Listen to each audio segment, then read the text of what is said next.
مرکزی وزیر شہری ہوابازی جیوتی رادتیہ سنہا نے وزیر انفارمیشن ٹیکنالوجی KT رامان کی موجودگی میں ڈرون کے ذریعے دواؤں کی منتقلی کی scheme medicine from the sky program کا افتتاح کیا۔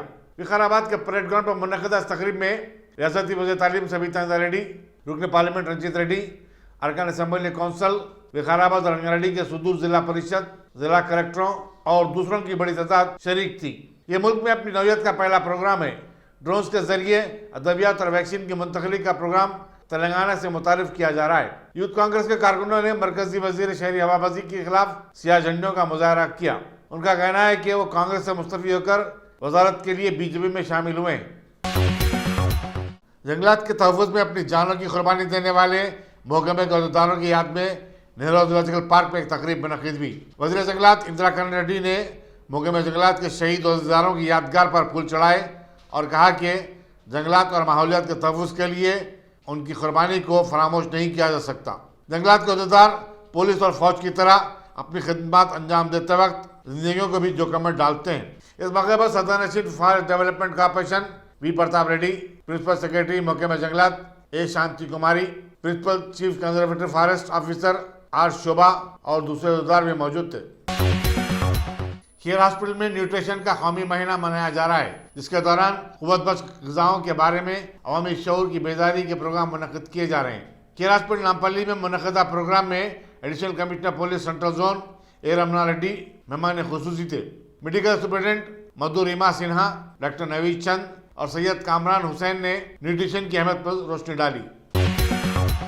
1971 میں پاکستان کی جنگ اور پھر بنگلہ دیش کے قیام کی یاد میں بحریہ کی مشعل ہفتے کو بلارم کے نیوی ہاؤس کو پہنچی۔ اس مشعل کا، جسے وکٹری فلیم کا نام دیا گیا ہے، 16 دسمبر 2021 کو آغاز ہوا تھا، جو ملک بھر کے مختلف ریاستوں اور شہروں کا دورہ کرتے ہوئے پورٹ بلیئر کو پہنچے گی۔ ایئر ایڈمرل وی راج شیکھر نے نیوی ہاؤس بلارم میں مشعل کا خیر مقدم کیا۔ انہوں نے 1971 کی جنگ میں شہید ہونے والے ہندوستانی سپاہیوں کو زبردست خراج عقیدت بھی پیش کیا۔ اس موقع پر نیوی کے 20 جوانوں کو تہنیت بھی پیش کی گئی۔ بعد ازاں یہ مشعل حیدرآباد سے ناگپور کے لیے روانہ ہو گئی۔ اردو ٹیچرز ایسوسی ایشن تلنگانہ کے زیر اہتمام اردو میڈیم کے اساتذہ کو تہنیت پیش کرنے کے لیے ایک تقریب اردو مسکن خلوت میں منعقد ہوئی۔ وزیر داخلہ محمود علی نے اردو ٹیچرز میں ایوارڈز تقسیم کیے اور ریاستی اردو کانفرنس سے خطاب کرتے ہوئے کہا کہ تلنگانہ میں اردو زبان کے فروغ کے لیے کئی اقدامات کیے جا رہے ہیں۔ اردو ذریعہ تعلیم کو عام کرنے کے مقصد سے اقلیتی اقامتی اسکول اور کالجز قائم کیے گئے۔ حیدرآباد میں فرانسیسی شہری خاتون کا ہوا قتل۔ راجندر نگر کے علاقے قسمت پور میں ماری کرسٹنی نامی فرانسیسی شہری کا ہوا قتل۔ تفصیلات کے مطابق میری، جو کہ فاؤنڈر ہے ماریکا ہائی اسکول قسمت پور کی اور وہ پچھلے 30 سال سے حیدرآباد میں رہ رہی ہے۔ ماری کل سے اپنے گھر سے لاپتہ تھی۔ آج اس کی نعش قسمت پور کے علاقے میں ملی۔ پولیس نے اس سلسلے میں ایک کیس درج کر کے لاش کو پوسٹ مارٹم کے لیے گاندھی ہاسپٹل مردے خانہ منتقل کر دیا ہے۔ ذرائع کے مطابق پولیس نے ایک جوڑے روما اور اس کے شوہر کو حراست میں لیا ہے اور شبہ ہے کہ جائیداد کے معاملہ قتل کی وجہ ہو سکتی ہے۔ پھر بھی پولیس ہر زاویے سے تحقیقات کر رہی ہے۔ سنگرانی کالونی سعید آباد میں ایک 6 سالہ لڑکی کی عصمت ریزی اور قتل کے واقعے کے بعد CPM کے ریاستی صدر ٹی ویرا بھدرا نے متاثرہ لڑکی کے ارکان خاندان سے ملاقات کی۔ انہوں نے اس واقعے کی سخت مذمت کرتے ہوئے ملزم کی گرفتاری اور اسے کیفر کردار کو پہنچانے کا مطالبہ کیا۔ انہوں نے کہا کہ لڑکی کی گمشدگی کے معاملے کو پولیس نے سنجیدگی سے نہیں لیا، ورنہ یہ واردات وقوع پذیر نہ ہوتی۔ ریاستی کانگریس کے کارگزار صدر ملو روی اور تلنگانہ جنرل سمیتی کے صدر پروفیسر کودنڈا رام بھی ان کے ہمراہ تھے۔ اقل ترین اجرتوں میں اضافے کا مطالبہ کرتے ہوئے ٹریڈ یونین تنظیم CITU کے کارکنوں نے میرپیٹ میں ایک ریلی نکالنے کی کوشش کی۔ پولیس نے تمام کارکنوں کو حراست میں لیا اور اس طرح ان کی ریلی ناکام ہو گئی۔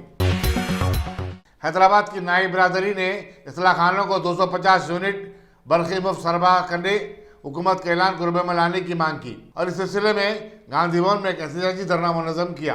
کانگریس کے قومی ترجمان ڈی شرمن نے کہا کہ چیف منسٹر کے چندر شیکھر راؤ نے 2018 کے اسمبلی چناؤ سے قبل ہر طبقے سے کچھ نہ کچھ وعدے کیے، لیکن اب تک کوئی بھی وعدہ پورا نہیں کیا۔ شہر کے نامور روحانی پیشوا حبیب مجتبیٰ الادروس کے فرزند حبیب محمد الادروس نے الزام عائد کیا کہ ان کے سوتیلے بھائی انہیں ہراساں کر رہے ہیں۔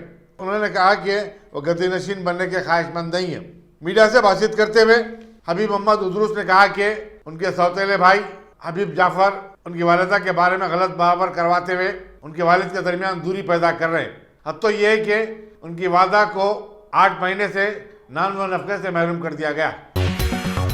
عوام کی تفریح کے لیے ٹینک بنڈ کو ہر اتوار کو شام 5 بجے تا 10 بجے ٹریفک کے لیے بند کر دینے کے بعد حکومت نے اب ٹینک بنڈ پر موج اور مستی کے کئی پروگرام منعقد کرنے کا فیصلہ کیا ہے۔ 12 ستمبر سے فوجی بینڈ سامنے نوازی کرے گا۔ حملہ کی طرف سے کھانے پینے اور ہینڈی کرافٹ کے اسٹالز لگائی جائیں گی۔ Principal secretary municipal administration Arvind Kumar نے اپنے ٹویٹ میں بتایا کہ گزشتہ مرتبہ بچوں کی تفریح کے لیے مواقع فراہم کیے گئے تھے۔ رچاکنڈا پولیس نے 2000 روپے کی جعلی نوٹوں کا کاروبار کرنے والے 5 رکنی ٹولی کو گرفتار کیا ہے۔ کمشنر پولیس مہیش بھگوت نے بتایا کہ کیچرا پولیس کی جانب سے کی گئی کارروائی میں کریم نگر سے تعلق رکھنے والے ٹولی کے پاس سے 1 کروڑ روپے کے جعلی اور 30,000 روپے کے اصلی نوٹ برآمد کیے گئے۔ اس ٹولی میں خاتون بھی شامل ہے۔ انہوں نے عوام سے اپیل کی کہ وہ جعلی نوٹوں کے چلن سے ہوشیار رہیں اور بڑی نوٹوں کو قبول کرنے سے قبل اس کی جانچ پڑتال کر لیا کریں۔ جگت گری گٹے میں ایک 25 سالہ نوجوان کا بے رحمانہ انداز میں قتل کر دیا گیا۔ پولیس کے مطابق پینٹر پیشے سے وابستہ سریش پر کل رات 2 افراد روشن اور روہت نے تیز دھاری ہتھیار سے حملہ کر دیا۔ اسے فوری گاندھی ہاسپٹل کو لے جایا گیا جہاں وہ علاج کے دوران فوت ہو گیا۔ رقمی لین دین قتل کی وجہ بتائی جاتی ہے۔ پولیس جگت گری گٹا نے ایک مقدمہ درج کرتے ہوئے تحقیقات کا آغاز کر دیا۔ ملزمین کی تلاش جاری ہے۔ ایک غیر معمولی سیاسی تبدیلی میں ہفتے کی سہ پہر گجرات کے چیف منسٹر وجے روپانی نے گورنر آچاریہ دیورت کو اپنا استعفیٰ پیش کر دیا۔ ان کے استعفے کی وجوہات کا فوری طور پر علم نہیں ہو سکا۔ تاہم روپانی نے میڈیا سے بات چیت کرتے ہوئے کہا کہ ریاست کے چیف منسٹر کی حیثیت سے عوام کی خدمت کرنے کا موقع دینے پر وہ بی جے پی قیادت کا شکریہ ادا کرتے ہیں۔ انہوں نے کہا کہ وہ بدستور پارٹی کے لیے کام کرتے رہیں گے۔ ملک میں گزشتہ 24 گھنٹے کے دوران 33,376 نئے کیسز سامنے آنے کے بعد ملک میں کرونا وائرس کے متاثرین کی تعداد 3 کروڑ 32 لاکھ کے اوپر چلی گئی ہے۔ اسی مدت میں 308 نئی اموات ہوئی ہیں۔ اس طرح اس مرض سے اب تک پورے ملک میں 4,42,317 افراد فوت ہو چکے ہیں۔ مرکزی وزارت صحت کے ایک پریس نوٹ میں یہ تفصیلات بتائی گئیں اور کہا گیا کہ صحت یاب ہونے والوں کی شرح 97.49% ہو چکی ہے۔ وزارت صحت کے مطابق ہندوستان میں اب تک 73 کروڑ افراد کووڈ-19 ویکسین کے ٹیکے لے چکے ہیں۔ طالبان نے افغانستان میں اپنی حکومت کی حلف برداری کی تقریب کو جو ہفتے کو مقرر تھی ملتوی کر دیا۔ طالبان کا کہنا ہے کہ یہ اسراف ہے، چنانچہ تقریب منعقد نہ کرنے کا فیصلہ کیا گیا۔ 11 ستمبر کو امریکہ میں 20 سال قبل ہوئے حملے کے دن حلف برداری کی تقریب منعقد کرنے پر کئی حلقوں کی طرف سے اعتراض کیا جا رہا تھا اور اسی دباؤ کے تحت تقریب کو ملتوی کر دیا گیا ہے۔ دوسری طرف انعام اللہ سنگمانی نے کہا کہ افغان حکومت نے حلف برداری کی تقریب کو چند دن قبل ہی ملتوی کر دیا تھا اور حکومت پہلے سے ہی باضابطہ کام کر رہی ہے۔ اسی طرح معلوم ہوا کہ صوبے پنجشیر میں افغانستان کے سابق نائب صدر امر اللہ صالح کے بھائی روح اللہ صالح کو طالبان نے ہلاک کر دیا۔ ان کے بھانجے عباد اللہ نے بتایا کہ روح اللہ صالح کی نعش کو یہ کہتے ہوئے وہیں چھوڑ دیا گیا کہ اسے سڑنے دیا جائے اور نعش کو دفن کرنے سے بھی باز رکھا گیا۔ واضح ہے کہ طالبان نے 2 دن قبل پنجشیر پر اپنے مکمل قبضے کا اعلان کیا، وہ بھی ایسے وقت جبکہ احمد شاہ مسعود اور سابق نائب صدر امر اللہ صالح ملک سے فرار ہو گئے۔